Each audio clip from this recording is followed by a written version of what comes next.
Hello friend, welcome to teaching exam study.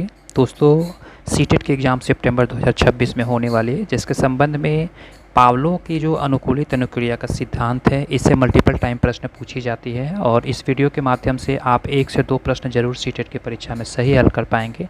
अगर इस पूरी सिद्धांत को आप पढ़ लेते हैं तो वीडियो काफ़ी छोटी ही रहेगी, लेकिन एग्ज़ाम के लिए आपके लिए काफ़ी इंपॉर्टेंट है, तो वीडियो को आप पूरा देखें।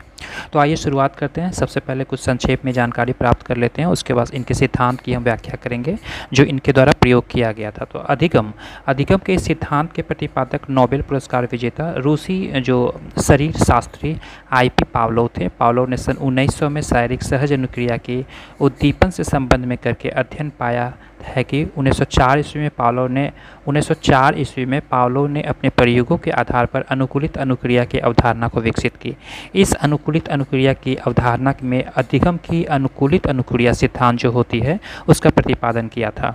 तो आइए, इस सिद्धांत के कई नामों से भी जाना जाता है, जैसे पावलोव की अनुकूलित अनुबंध सिद्धांत जो होती है, फिर शास्त्रीय अनुबंधन सिद्धांत और संबंध प्रत्यावर्तन या सहजक्रिया द्वारा सीखना, इसका अन्य नामों से भी ये जाना जाता है। आइए आगे बात करते हैं। इस सिद्धांत के आधार पर प्राणी द्वारा की जाने वाली जो स्वाभाविक क्रियाएं थी, उसमें पावलोव का कहना है कि कई प्राणी जब किसी उद्दीपक के संपर्क में होता है तो उसमें प्रेरित होता है, तो उसके शरीर से में संबंधित अंग की स्वाभाविक रूप से अनुकूलन जो क्रियाएं होती है वो करने लगते हैं। तो पावलोव के अध्ययन में ये पाया गया था कि स्वाभाविक उद्दीपक के लिए स्वाभाविक प्रतिक्रिया यानी नेचुरल रिस्पॉन्स तथा अनुबंधित या अस्वाभाविक उद्दीपक के लिए अस्वाभाविक या अनुबंधित प्रतिक्रियाएँ होती है। इस प्रकार से जो भी अनुक्रियाएं होती है वही सीखने या अधिगम के परिवर्तित हो जाता है। आइए अब इनके सिद्धांतों की व्याख्या करते हैं कि पावलोव के द्वारा जो किया गया प्रयोग था उसमें इन्होंने कौन से जानवर पे ये प्रयोग किया। तो आइए व्याख्या करते हैं, काफ़ी इंपॉर्टेंट है ये। पावलोव ने अपने प्रयोग के लिए लकड़ी का एक ऐसा उपकरण तैयार किया जिसमें कुत्ते को खड़ा किया जा सके और कुत्ते के लिए इस प्रकार की व्यवस्था की गई थी कि आवश्यकता पड़ने पर निश्चित समय और अवधि के लिए कुत्ते के सामने भोजन लाया जा सके और इस उपकरण में घंटी बजाने तथा भोजन प्रस्तुत करने के लिए त्वरित बटनों का जो है वो प्रयोग किया जाता था। आगे इसके बारे में बताया गया था उनके द्वारा कि पावलोव ने एक शरीर वैज्ञानिक थे तथा उसने कुत्ते की लार ग्रंथि जो होती है, लार ग्रंथि में एक नली लगा दी थी जिसमें कुत्ते की लार जो है वो उचित स्थान पर रखे एक बीकर में एकत्रित किया जा सके। यह संपूर्ण उपकरण एक ध्वनि अवरोधी यानी साउंड प्रूफ कक्ष में रखा गया था और कुत्ते को उसमें खड़ा किया गया था। परीक्षण के लिए कुत्ते को पहले एक निश्चित समय पर भोजन का बटन दबाकर भोजन दिया गया। भोजन सामने आते ही कुत्ते की लार निकलने लगी और इस स्थिति में भोजन ने कुत्ते के लिए एक स्वाभाविक उद्दीपक यानी कि यूएस का कार्य किया तथा लार आना उसकी स्वाभाविक अनुक्रिया या स्वाभाविक क्रिया नेचुरल रिफ्लेक्स एक्शन थी। प्रयोग के अगले चरण में दूसरे दिन पावलोव ने केवल घंटी का बटन दबाया। घंटी की आवाज़ सुनकर कुत्ते ने कान तो खड़े किए किंतु लार नहीं निकाले। इस स्थिति में घंटी की ध्वनि लार टपकाने वाली क्रिया के लिए अस्वाभाविक उद्दीपक जिसे कंडीशन स्टिमुलस था, अतः लार नहीं निकली। तीसरे दिन पावलोव ने घंटी के बटन दबाने के तत्काल बाद भोजन का बटन भी दबा दिया।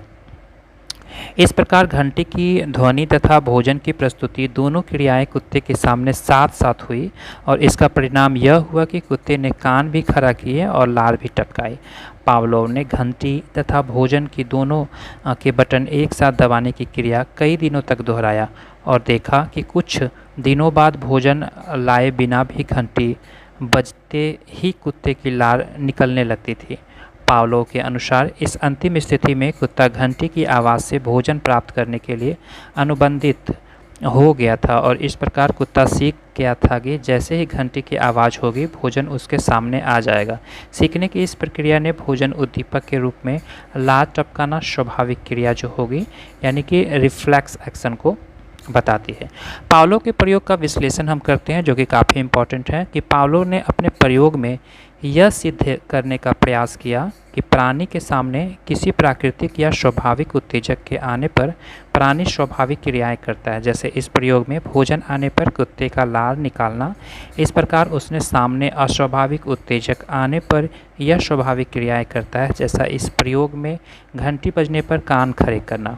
यह दोनों स्थिति अधिगम या अनुकूलन होने के पहले की है, किंतु जब स्वाभाविक उत्तेजक और अस्वाभाविक उत्तेजक दोनों एक साथ प्राणी के सामने लाए जाते हैं तो पहले स्वाभाविक अनुक्रिया काम करता है तथा बाद में अनुकूलन हो जाने पर केवल अस्वाभाविक उत्तेजक के रूप में स्वाभाविक अनुक्रियाएं काम करने लगते हैं। इस प्रयोग में जब घंटी का बजना तथा भोजन का लार जब दोनों एक साथ आते हैं तो कुत्ता पहले तो केवल कान खड़े करके अस्वाभाविक क्रियाएं करता है, परंतु इस क्रिया को बार बार दोहराए जाने पर अनुकूलन हो जाता है, जिससे बाद में यह लार टपकाने के रूप में स्वाभाविक क्रियाएं करने लगता है। पावलो के अनुसार यह अनुकूलन की अधिगम है। तो इन्होंने घंटी से भोजन आने तक के लिए एक आश्वस्त अनुबंधन के रूप में कार्य करने के बारे में इन्होंने बताया, जो कि काफ़ी इम्पॉर्टेंट है। और किस प्रकार से इन्होंने पावलो के द्वारा जो एक्सपेरिमेंट किया गया जिसमें कि ये सिद्ध होता है कि दोनों क्रियाएं एक बार करने पर ये प्रयोग की जाती है। तो पावलो की जो अनुकूलित अनुक्रिया सिद्धांत को उम्मीद करता हूँ कि आप समझ गए होंगे, जो कि सीटेट की परीक्षाओं के लिए काफ़ी इम्पॉर्टेंट है। इसमें प्रश्न कभी कभी ये भी पूछी जाती है कि इन्होंने कौन सी सिद्धांत का प्रतिपादन किया था और कौन से जानवर का प्रयोग किया था। तो वीडियो अच्छी लगी होगी तो कमेंट बॉक्स में अपनी राय जरूर मेंशन करें। चैनल पर नए हैं तो चैनल को सब्सक्राइब कर लें। वीडियो देखने के लिए धन्यवाद। मिलते हैं नेक्स्ट वीडियो में।